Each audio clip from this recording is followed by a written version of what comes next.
Well, good morning, everybody, and welcome to the iconic Odeon Cinema here, Leicester Square, and the announcement for another Bellator blockbuster show in June 22nd, Wembley Arena. It promises to be certainly Bellator's biggest show in the UK and Europe this year, and I would say undoubtedly the biggest MMA show in the UK all over this year. Before I hand over to the panel, I'm just going to introduce Bellator President, Mr. Scott Coker. Thank you, David. Before we introduce the fighters and the fight card, I'd like to just say a couple things about Bellator this year. We've checked off a couple big boxes in 2019 so far. We've crowned a new heavyweight champion, who is also our light heavyweight champion. That's Mr. Ryan Bader, with a big upset, or I wouldn't say upset, but a big fight with Fedor, and became our new champion in January in Los Angeles. We also saw the continuation of our welterweight World Grand Prix, which we have basically the fighter of the winner of the John Fitch Roy McDonald fight will fight Neiman Gracie, and MVP will be fighting against Douglas Lima May 11th in Chicago, and the winner of that tournament will fight sometime in September, and that's going to be for $1 million prize money, hosted by 50 Cent's Champagne brand. And also, we also announced, not officially, but this is as official as it gets, in October of this year, we are going to announce our we're going to launch our 16-man featherweight tournament, and that's going to start, I said in October, it'll be a year-long tournament. It will air on DAZN, and it will be all the great featherweights in Bellator, so it'll be 16, they'll all fight in one night. It'll go down to 8, and then there'll be a single elimination process. And again, the featherweight champ will walk away with a belt and also $1 million in prize money.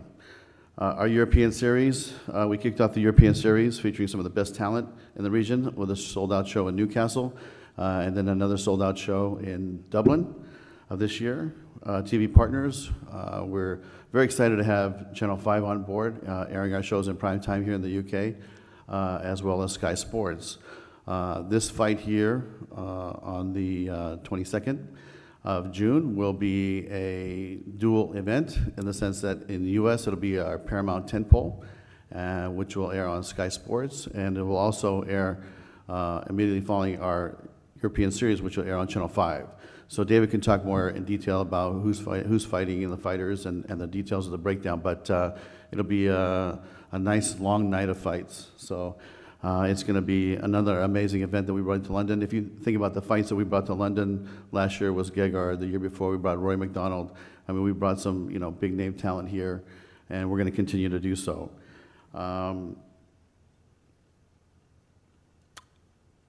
At this time, I'd just like to turn over to David Green, who's running our European operations. He's been doing an amazing job, and there's a lot of excitement here. And when I say excitement, I'm talking about even from when I travel throughout the world or when I'm at home in the United States. I mean, everybody's talking about the exciting stuff that's happening here in Europe. And it wouldn't be possible without David Green. So thank you, David, for doing such a great job. And I'll turn it over to you at this time. Thanks, Scott. Well, as Scott says, we like to bring the fights, the big fights certainly, over here. And I think this one is no exception, probably the biggest yet on the 22nd of June. Just like to introduce the panel we have today. I'll start off on my left there with Denise Kielholtz. She's our current Bellator flyweight kickboxing champion, and she'll be looking to move on her MMA game in Wembley. On the other side, next to Denise, we have Jeremiah Labiano, the kid from California. Bit disappointed he's not wearing his fur jacket now, but I'm sure we'll see that later on. And he's come all the way over here, and thanks for that, to take on the Strabanimal, Mr. James Gallagher. Anyone who saw the show in Dublin, Bellator 217, I mean, we absolutely raised the roof over there. It was quite an extraordinary experience. I mean, unbelievable. And to see James beat Stephen Graham there in the main event was an absolutely brilliant, brilliant atmosphere and a brilliant event. So looking forward to the next chapter in that story, and James and Jeremiah entertaining the fans here in London. There's a little bit of a gap here for our man, Mr. Aaron Chalmers. He will be joining us this morning. He's a little bit behind schedule, but I'm sure you'll grab some one-on-ones with him later on. Over to my right there, we have Mr. Paul Daley. I'm very happy to welcome Semtex and his left hand back to the UK to entertain the fans. We've had so many extraordinary fights with this man, never fails to deliver, and I'm looking forward to him bringing it in June. Then on my left, Mr. Rafael Lovato Jr., unbeaten in MMA, absolutely extraordinary jiu-jitsu, the second American to win the World Jiu-Jitsu Championship, black belt after BJ Penn, looking to retain his unbeaten record and a well-deserved championship fight against Gegard Mousasi. Obviously, the man needs no introduction, an absolute legend in the sport and probably the most relaxed man in MMA. 53 fights, still only 33 years old, doesn't look like he's had one fight yet. And this should be an absolute amazing tear-up. Top of the card for that night. As you can see, we're bringing some extraordinary fights, and that's not all. We'll be announcing another huge amount of events for the 22nd of June. Before that, we've got the second installment of our Bellator European Series in Birmingham at the Resorts World Arena on the 4th of May. So you can see that on Channel 5 and Ticketmaster.com for tickets, as you can get tickets for the June 22nd show, as well as getting them on access.com. So I'm sure you're all looking forward to speaking to the guys on the panel, and I'll throw it over to the crowd.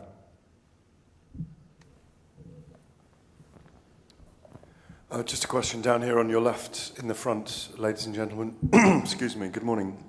Could I just ask Scott, first of all, with Sky Sports, Channel 5, both broadcasting the event on June the 22nd, how that'll play out in terms of timings? Yeah, the fight card will start earlier because we have a 1 hour slot on Sky Sports from, I believe it's 9 to 10, is that right? That's right, yeah. 9 to 10, but because this is a tentpole, we will start 2 hours before that because it'll be broadcast back in the United States on Paramount as our tentpole. So from 7 to 9, we'll be taping fights that are sizable that will air on our app here, as well as Paramount Network back home. And then Sky Sports will pick it up at 9 o'clock to 10, and then Channel 5 will pick it up from 10 to midnight. That's very interesting. And obviously, Bellator 200 was here last year. When you set about creating this event, what were the challenges in terms of making it bigger? Because that was a very big event in itself. Yeah, I mean, our goal is always to make it bigger and better. And, there's some great fighters up here, amazing athletes up here, but we have a lot more fights to announce because it will be such a great night of fights. And that's something that we'll do probably in the next coming days. And a question for Gegard, obviously. Gegard, I think it's your 5th fight in Britain. What does it mean to you to come back here? It's been a bit of a home from home. You fought in Nottingham, you fought in London twice. I think you fought in Manchester. This will be the 3rd time in London. What does it mean to fight here again and headline? Obviously, it's a happy hunting ground. And can you tell us what you think of the challenge from Lovato Jr.? I always enjoyed fighting in UK. It's close to home. My friends, family always come to watch. And I had always good results fighting in Europe. So I feel like it's a home advantage. About my opponent, he's confident. He's fighting for the belt, so I'm sure he's hungry. And he's good jiu-jitsu. I have good stand-up. I'll be ready. I was getting submitted left, right this Saturday. But on 22 June, I'll be ready. That's the most important thing. Michael Morgan, Woe TV.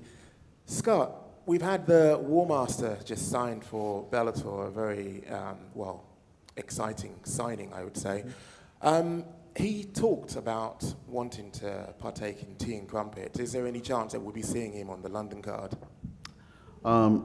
Nothing has been defined 100% with Josh because, as you know, that signing happened yesterday when I was flying over here. And I think it's a great addition to our heavyweight division. He told me that he really likes fish and chips and he'd love to come here, but it's something that we'll work towards, but we're not 100% sure. A question for both yourself and Dave. Are there any plans to have European titles, or are we just keeping these as the run-of-the-mill global titles that you have?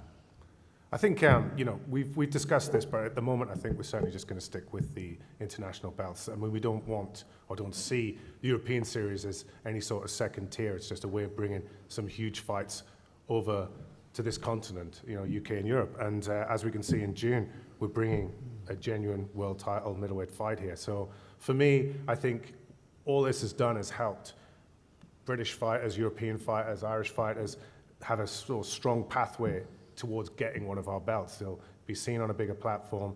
It'll be an opportunity for them to fight guys that wouldn't normally fought in their hometown. So it's more of a pathway to get to a world title, but we want to keep those belts where they are on an international level. Paul Semtex Daley. Now, obviously, we all know what transpired when you met Michael Page. One of the resounding points that was echoing from his post-fight interview was basically a matchup with you in the future. Now, obviously, for June the 22nd, that won't happen. But can you see that? Is that something that actually attracts you in the future? That's the first part. And secondly, you obviously have unfinished business. Well, not necessarily unfinished business, but you have an opponent who is chomping at the bit to get back in there with you. Does that interest you as well? What was the last bit? Sorry. Well, let's deal with the first part, and that is Michael Venom Page talking about the fact that he wants to redo the fight with you. But secondly, you have, I would say, one of your previous opponents who actually wants to get back in the cage with you. Lorenzo Larkin. Indeed. Okay.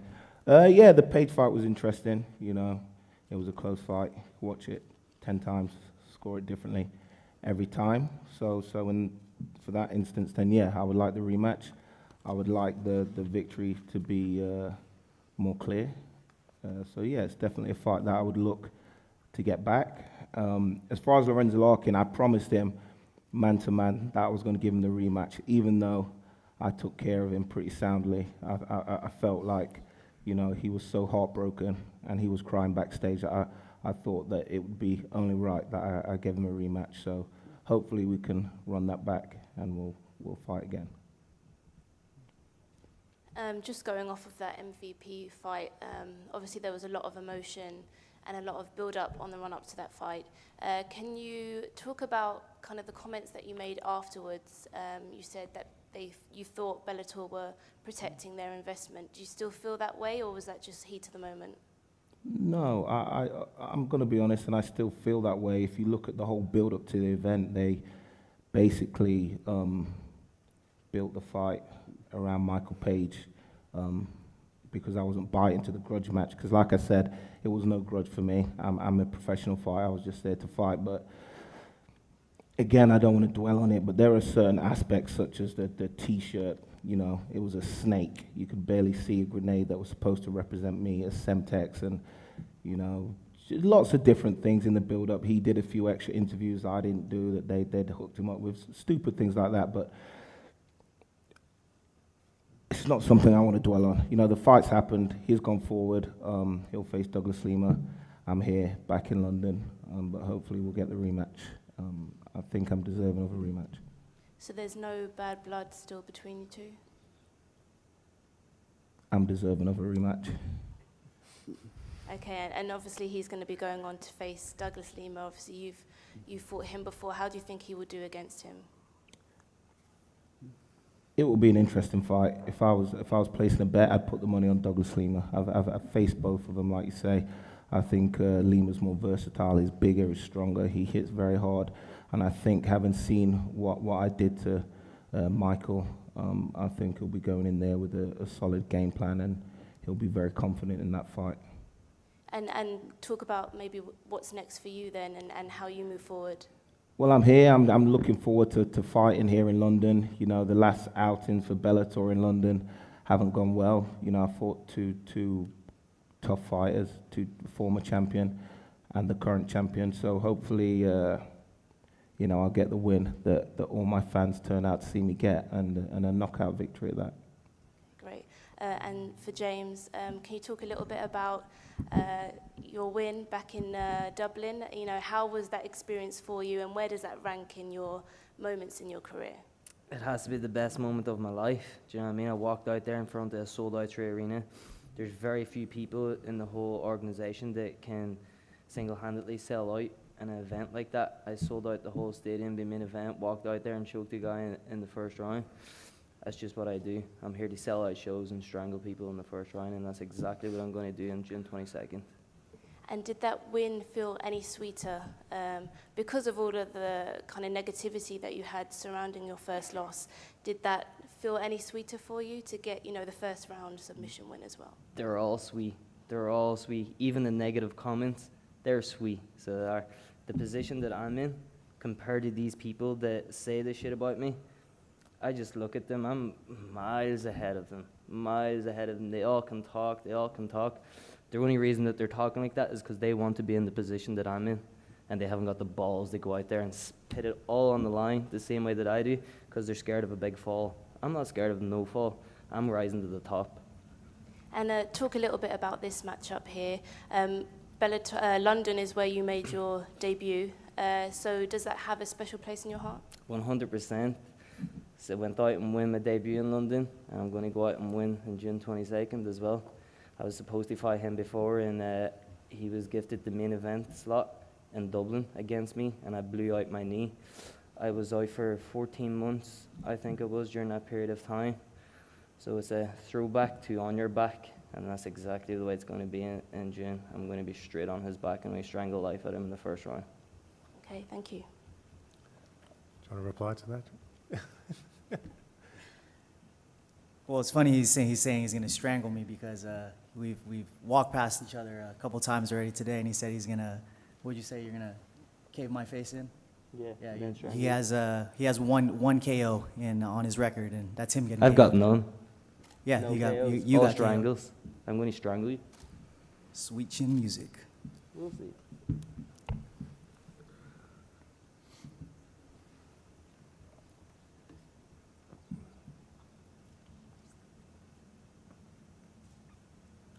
Any questions out there? No, here in the front. Hi, for Scott and Dave. Obviously, Bellator is continually acquiring and growing world-class fighters and growing rapidly in the UK. We've also seen high-profile fighters like Eddie Alvarez and Demetrius Johnson moving to one championship in Singapore. What do you think is going to happen over the next or the coming years with the average fight fan's perception of MMA, and where the boundaries are for that in terms of realizing there's more than just one organization? Yeah, I think it's already on the way. I mean, I think that we've done a lot of great work, not just in North America, but also worldwide, and that MMA is a sport, and it's not based off of, any one league, and it's a sport, just like, NFL or Major League Baseball, soccer. There's going to be more than one team, and every team's going to have their roster, and I feel really good about where our roster is right now. We've spent the last 5 years building from the ground up, and we've bought a lot of free agents from the top down, and that's how I think a roster should be built. Is that you're going to have the next up and comers, and you have to spend the time building them and letting them grow and nurture and simmer, and you have to have big stars, because stars sell fights, and at the end of the day, that's what people want to see. So I think we've done a good job building our roster. We're going to continue to grow. Listen, this company is owned by Viacom, and they are behind this, and they want this to be, massive, and we're on our way. And if you look at the TV deals around the world that Bellator has right now, we're in 163 countries around the world, and I would say probably half of those are owned, that we're distributed on, are owned by Viacom. So in the Netherlands and in Benelux, I know we're on a Viacom channel. In Southeast Asia, we're on a Viacom channel. I mean, it's just endless. It's just a very good feeling to know Channel 5, who's owned by Viacom, is supporting us and putting us on live TV. So from the very top down, and the corporation, they're behind it. And these are conversations I've had with, our top executives at the company. So it's a good feeling. We have a great platform. And we're going to keep building and keep growing and keep buying. On that subject, Scott, what's your over the last couple of years? Obviously, there's been a big growth in America with the events you've been putting together, and kind of heightened by the heavyweight tournament and the contract, the 3-year contract with DAZN. Can you just kind of like elucidate a little bit on what your profile is growing towards being as Bellator, the brand in America, but also perhaps what the early signs are from, we're like, what are we, 2 or 3 events into the Sky Sports deal now and 1 on Channel 5. Can you kind of highlight the growth of the brand itself and what you're getting back in terms of feedback from the market? Yeah, I think that one of the things that the people really appreciate, I'm talking about the general public, the TV ratings, the live attendance gate, are all impacted by, I feel, it has been the tournament series that we put together. And that wasn't something that, we said we had this great vision, years ago because, I used to work for K1. K1 is a tournament format, so I've always loved the tournament format. Martial arts was built on a tournament format, right? So tournament formats in martial arts are very common for hundreds of years. And, but when we put together all these great heavyweights, and we said, let's put this tournament together. And it's been a great piece of business for us worldwide, and I think the fans appreciate it, the networks appreciate it, the ratings have been great for those tournaments. And then when we had an opportunity to look at our welterweights, again, put 8 amazing, these aren't 8 unknown fighters, these are 8 amazing fighters that we put in there. And it's an ongoing process, and I think our featherweight tournament will be a big piece of business for us as well. And that's something that we're going to do something a little bit different. We're going to start with 16 athletes. Like I said, they'll all fight in one night, the very first night of the tournament. And that's been a big surprise how well received these tournaments have been. And I think that once a year you'll see a big tournament in a one weight class from us. And I think the reception is going to be big for the featherweights. Perhaps I should have said, obviously it goes without saying that the fighters are incredibly important, and their names, what they produce, the matchups are incredibly important. But I suppose, David, for you, one of the things in the UK is to generate kind of starlight and stardust under the Bellator brand itself in terms of getting Bellator known in Britain and Europe as a fight league. Absolutely. I mean, I think, there's no secret to the recipe we're looking at, and there's a huge amount of talent in Europe from a fight point of view. So a lot of those guys have never had the platform to get onto the world stage. It's been a very narrow pipeline to getting on the world stage. And I think for me, from a fight point of view, or fighter's point of view, Bellator's, filling that gap by putting on these huge shows in the local areas that can be broadcast around the world. They get a huge amount of live audience and TV audience. What we can also do with the roster we have with Bellator is bring in these special fights into the card that, perhaps you wouldn't have seen. We're seeing the likes of, Pitbull in Newcastle. We've got Primus in Birmingham.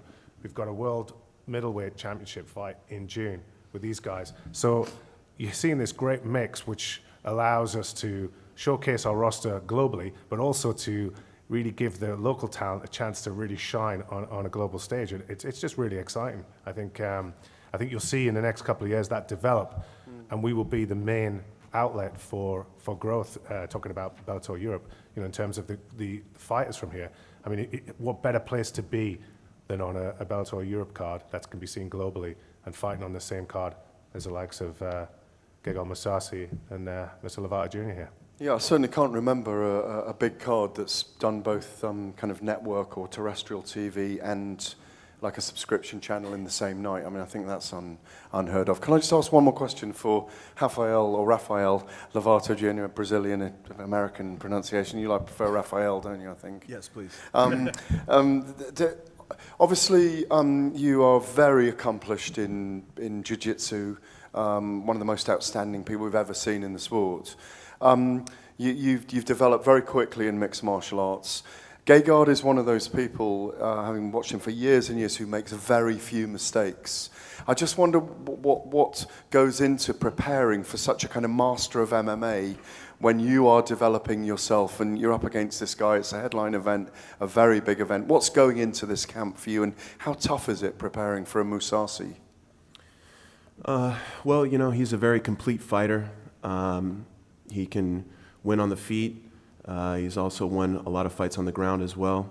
He can adjust to his opponent very well.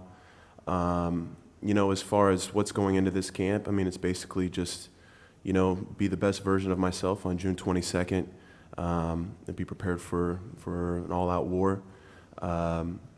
You know, obviously we have our strengths, but I'm going to be ready for the fight in all areas. And, you know, I'm just looking forward to the challenge. You know, every fight is hard. You know, every fight is dangerous. Everyone, you know, anything can happen in there. So, you know, obviously he's the most skilled fighter I've faced thus far. But, you know, I'm still taking it just as another fight. Anything can happen. Everyone has their weaknesses. Everyone's human. And, you know, I believe that the best version of myself can get the job done. Have you always felt, sorry, just one more, have you always felt that it's your destiny to win a world title in MMA? And, you know, is it fair to say that this is a major step up? Yes, obviously, for sure. You know, since I signed with Bellator, you know, I immediately put my sights on the title. I thought I could get there within 4 or 5 fights, and here we are. So it definitely feels like destiny.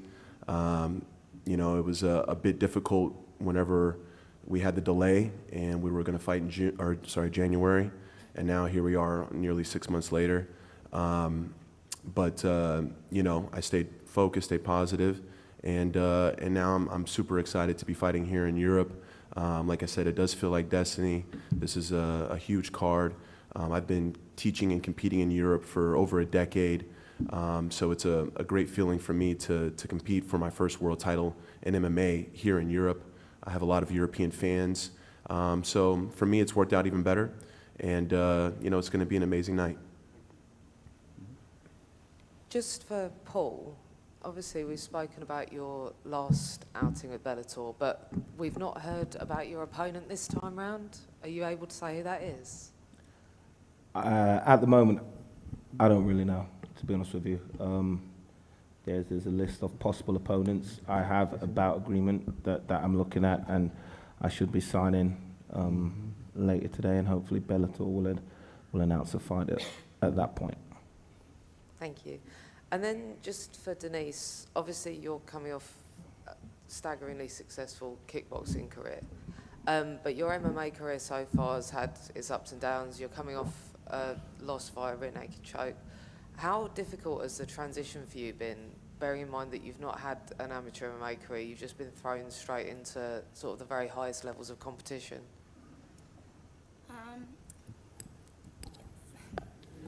It is difficult, but I start this whole fighting career with judo, so I have my black belt, but that's really a long time ago. And yeah, this MMA, I think is the complete version of fighting, and it is a big step, the transition from kickboxing to MMA, but I'm more hungry, more motivated than before, and coming off the last loss, especially the last loss, that was a big challenge for me, and also a mental challenge, but it was at the end it's a big lesson, and now I know what went wrong and what the next time I can't do that. And yeah, I'm prepared for everything, and I'm really hungry and really motivated to let's see the best version of myself also in the MMA cage. And obviously the flyweight division for Bellator is absolutely stacked, but for you personally, stylistically, who are you looking toward? Sorry? So who are you looking to match? Who, obviously for you, in a very heavily stacked division? For me, it doesn't matter which, because I think every fighter in this division is really good. I'm really looking forward to a rematch against Veta Arteaga. And besides that, of course, the champion is in. I really want to face her. But in this whole division, every fighter is good. So for me, it doesn't matter for which opponent. I don't have really especially one opponent that I really want to fight. And obviously, I know you're looking toward your fight in June at the minute, but are there any plans to defend your Bellator kickboxing title in the near future or after that? Maybe after this match, but now I just focus on the MMA, on the MMA side. So I don't know if when or where I have to defend my kickboxing belt, but now I just focus on the MMA. and especially this 22nd of June. Hi, a question for Gegard. We heard a bit about Rafael's mindset and his preparation for the fight. For you, is there anything different mentally and tactically about preparing to face someone who's undefeated in MMA? Well, we know about his ground game. I have actually a really good training partner, Rainier de Ridder. He has same record, 9-0, same jiu-jitsu, stand-up, same height, same weight. And I was getting submitted last Saturday, but I've trained with him before. Once I'm in shape, there's not going to be any submissions. And so I have a good sparring partner to prepare for him. And obviously, he's undefeated, hungry, and he's taller than me, so he will have his advantage stand-up. But I'm gonna be ready. I don't know. I'll be ready. Don't worry. And another question for Gegard, actually. I was just wondering, as a champion, how is the motivation different to when you're coming up and trying to take the belt? Where does your main drive come from now? Is it financial? Is it trying to prove yourself? Where does that come from? I don't know. There's more expectations, of course, I believe, and so I want to do my best because people have more expectations from me now because I'm the champion. So my goal is to train as well as possible and get the best results that I can. And to Rafael, how do you account for someone that has such experience in this game, and you coming in, you've been on a tear and unbeaten so far, but relatively inexperienced? How do you sort of bridge that gap, or is that even something you think about? Well, I've been competing in jiu-jitsu and martial arts my whole life, so even though I don't have that many MMA fights, I've been competing my whole life, and I was a challenger, working my way up in jiu-jitsu. I became a world champion, and then been competing many years since as a world champion, so I know what it feels like to climb your way to the top and be at the top, and then have the pressure and the target on you after.